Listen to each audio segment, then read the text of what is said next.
हमारे कुछ ग्रीवेंस वगैरह थे। हमारे कॉन्ट्रैक्टर यूनियन और क्रशर यूनियन, ट्रक या एसोसिएशन यहाँ की जो करगिल की यूनियन है, और उसके अलावा हमारे जेसीबी की जो यूनियन है, उन सबों की हमारी आज एक मीटिंग, यहाँ हंगामी मीटिंग मुनक़िद हुई। इसके बारे में मैं डिटेलली, पहले तो मैं कॉन्ट्रैक्टर यूनियन के कुछ ग्रीवेंस वगैरह आपको बताऊं तो सबसे पहले तो जब से हमारी यूटी बनी है तब से हम मांग कर रहे हैं कि हमारे यहाँ के लद्दाख बेस के जो कॉन्ट्रैक्टर्स हैं उनको कोई स्पेशल रिलैक्सेशन दिया जाए। क्योंकि आप लोगों को पता है, जब हम जम्मू एंड कश्मीर के साथ थे 2019 से पहले, आप लोगों को पता है कि इतने बड़े प्रोजेक्ट्स हमारे सैंक्शन नहीं होते थे।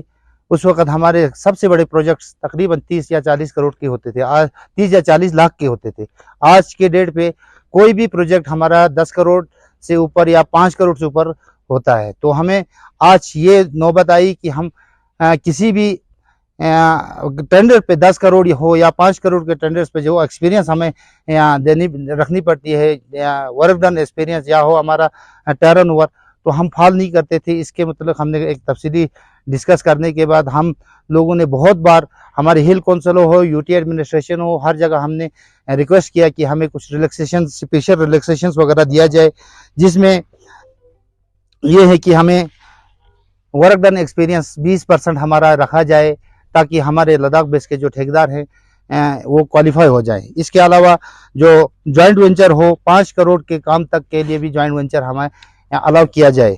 इसके अलावा अर्नेस्ट मनी जो है हमारा flexible earnest money permitted earnest money EMD and performance security in form of CDR and FDR और BG for enhance financial accessibility of local contractors यहाँ इंट्रोड्यूस। ये जनाब हमारा हाई अल्टीट्यूड जो वर्क एक्सपीरियंस है, यहाँ के जो यहाँ के काम करते हैं वो यहाँ का मैंडेटरी किया जाए कि हाई अल्टीट्यूड एक्सपीरियंस यहाँ के काम के लिए होना चाहिए। इसके अलावा GST रजिस्ट्रेशन जो हमारा यहाँ यूटी का है, 38 जो कोड लगा है हमारा, वो हमारे यहाँ यूटी रजिस्टर्ड होना चाहिए, लद्दाख बेस यूटी रजिस्ट्रेशन होना चाहिए। इसके अलावा 10 करोड़ के काम को, कम से कम 10 करोड़ के काम हमारे लद्दाख के ठेकेदारों को स्पेशल उनको रखना चाहिए, उसमें बाहर के लोग पार्टिसिपेट ना हो।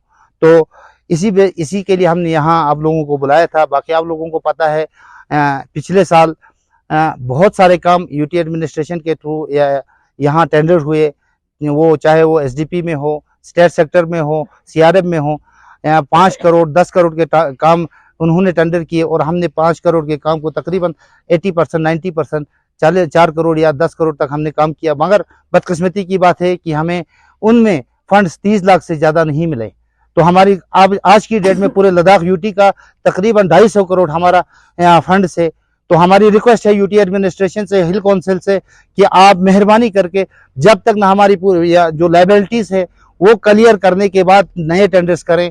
तो ये बहुत ज़रूरी है आज की डेट में, आप लोगों को पता है, क्योंकि लद्दाख एक ऐसी जगह है, यहाँ खासकर कारगिल, यहाँ हमारे पास कोई और सोर्स नहीं है ठेकेदारी है, या हमारे पास ट्रक ट्रांसपोर्ट्स का काम, या हमारे पास ये GCB ऑपरेटर्स का काम या क्रशर का काम थोड़ा सा बहुत है, जिसकी वजह से हमारा पूरा यहाँ लद्दाख बेस चलता है। हमारे पास टूरिज्म का इतना फ्लो नहीं है, अलबत्ता हमारे यहाँ ले में थोड़ा बहुत है।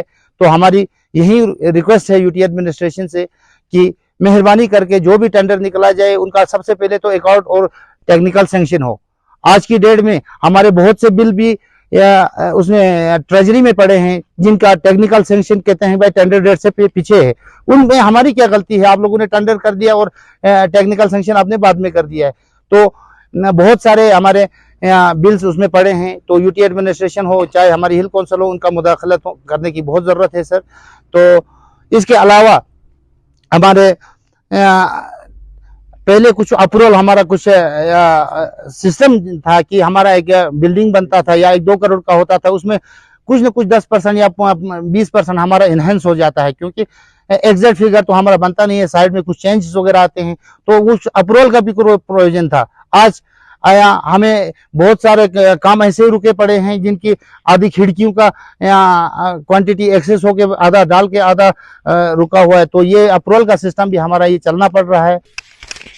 तो हम सब मिल के हमें एक मुद्दे पे पहुंचा कि करगिल का अनएम्प्लॉयड, किस तरह हम एक दूसरे को मिलकर आगे निकल जाए।